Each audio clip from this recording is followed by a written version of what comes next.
it's Noctis. Subscribe to Vincent Valentine EX Turk channel.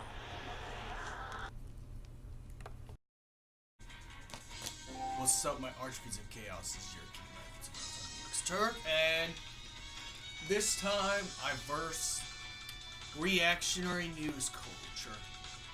Now, this is not going to be talking about fake news. Well, I guess half the video will be talking about fake news. But this will mostly be, you like my new decor? I'm a decor guy. I just got my Tumblr plushie. And no one can see my YouTube pillow. Excuse me. There it goes.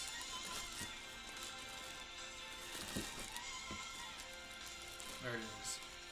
Now you can see my whole background. But anyways, this is going to be talking about reactionary news. Now, what I mean by reactionary news is that when people see on Facebook, when people look at news articles, it could be anything, whether it's political points,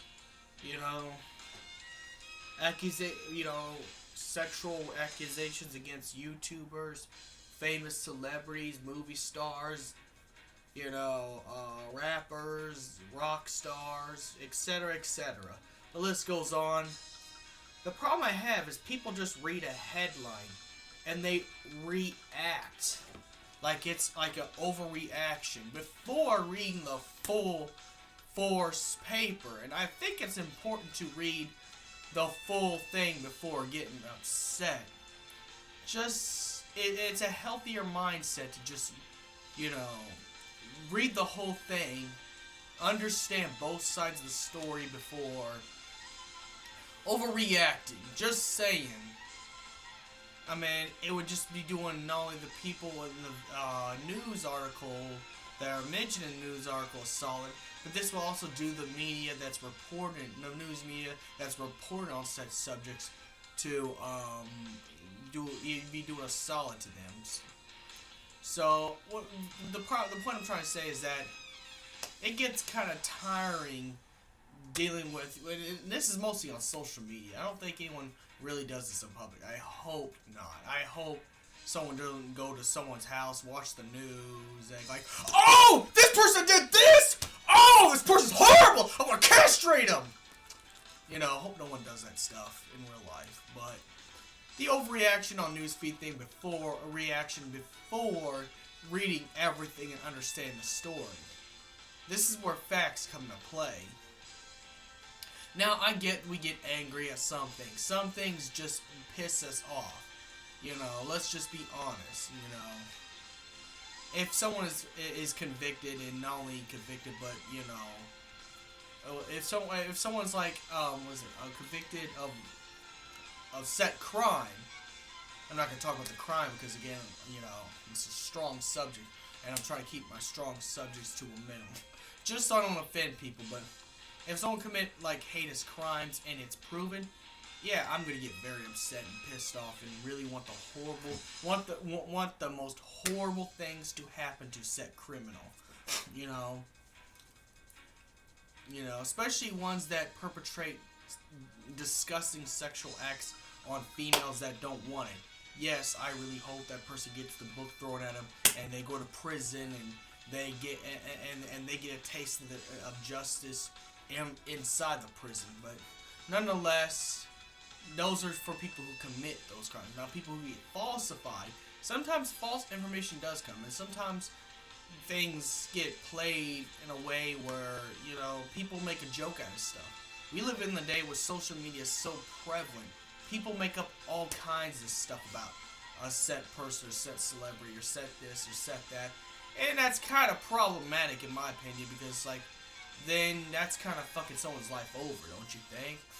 I mean, don't you think that's kind of, harsh? I mean, do you feel anything about that? But nonetheless, luckily this is only over social media, and this is not over in the real world. But I'm just saying, to people who, read news articles, take the time to read a full news article before reacting. Read the whole thing. Even if you have to skim through it. Reading is actually good for you. It actually increases your vocabulary skills. It increases your brain and your smarts. It'd do you not only a favor, not only you'd be doing other people a favor, you'd be doing yourself a favor by reading the whole thing instead of taking things out of context. Because I mean, the problem with reactionary news is people tend to take things out of context. They read some article and they take things out of context and get outraged, and it's not gonna make you look smart. It's not gonna look professional when you go around being outraged. I know some things are hard to take. Let me tell you, most news is nothing but negative stuff, and I'm not gonna lie, it is. You turn on CNN, and we have to hear about the alt-right and Trump doing this and that, and let's be honest, that pisses us all off. We're gonna hear all that stuff, and that's just how it is on the news. Most news are gonna do anything to get views. And I'm sorry, negativity does get views. Why do you think YouTube drama is so popular? Because again, it's YouTube drama. But we're not talking about YouTube drama. I'm talking about the reason why the news people post whatever they post. And it's just like, and then people will say, "Oh, you're a professional because you don't know how to be on the right side." Well, to be on the right side is to listen to both sides of the story before repeating and regurgitating stuff that we don't know is facts until multiple sources come. You know how you can tell it's facts? If multiple sources come out and say this person was in the wrong, then yeah, I'd go ahead and believe it because that's multiple sources. That's just not one source. And you gotta look at reliable sources. You gotta look at who's, you gotta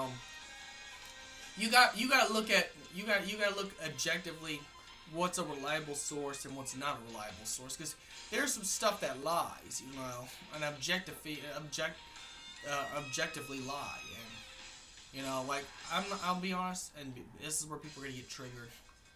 I don't really listen to BuzzFeed or Huffington Post. I will not get into Huffington Post or BuzzFeed, because no offense, they're both biased sources, I'm just saying, take the time to actually listen to both arguments and both things that go on before reacting. Once you find out what you need to find out, then overreact and get your reactions out there. And it's just, let's just be quite honest. It's just not going to do us any good to overreact to news articles, Things are going to be scary and shocking. And again, I'm going to put this as the most controversial video because I know this is a very controversial topic, and I got to cut back on the controversial content on the fact that, I was told it's unprofessional to talk about stuff like this. And I don't really do politics, but it's like, we got to get to a point where we can just look at an article, read through it before reacting the way we do, because, we don't know the truth. Nobody knows the truth of anything yet. That's why I said you gotta wait till multiple sources come out, because if multiple sources is reporting it, then it's really reliable. If one or two biased sources are reporting something, then it's bias. And I'm not telling you to go look for left-wing media or right-wing media. In fact, don't look for any of it. Don't look for any of the two. Just go to all sources. Don't just sit and go by biased sources. It take 15 minutes, especially if you have a smartphone, to actually read through everything word by word before taking sides and being, deleting people and unfollowing people on social media because they don't believe you're right because they took the time to read it. The only thing I believe in is facts and evidence. If facts says this person did something bad, yeah, I'm gonna get mad and tell that person to fuck off for doing what they do, and hope they get the worst thing happen to them. But if it comes out that it was a lie all this time, I'm gonna get mad about the liar and hope the liar gets the punishment. That's just how I feel about this stuff. So this has been Vincent Valentine EX Turk versus Reactionary News. Because that's what this is. We live by, and they live by our reaction. Even clickbait. We even follow clickbait and take it as real when it's clickbait. So may the crystal be with you. Don't overreact to everything you hear or see. at least read it first.